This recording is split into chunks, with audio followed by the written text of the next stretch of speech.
আমি আসি বাবা, আমাকে আবার আন্নিক ছেলে মোকাড়া তাকে যেতে হবে। তাহলে কাল সকালেই তোমার বাড়ি আসছি। হ্যাঁ, তুমি কি করলে খোকা বাবু?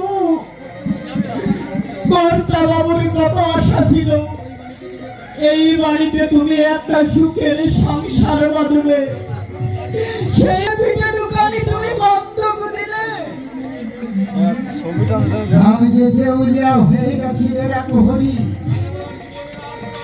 তাই আমার জীবনের আর কোনো আশা নেই। এইভাবে চলতে চলতে কখন আমার জীবন ধ্বংস হয়ে যাবে আমি নিজেই বুঝতে পারবো না। জানিস এরা প্রহরী,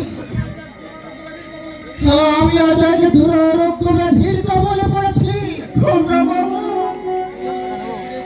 তোর মুখে শুনেছি আমার বহু টাকার ব্যবসা নষ্ট হয়ে গেছে, জমি জায়গা সব নষ্ট করে ফেলেছি।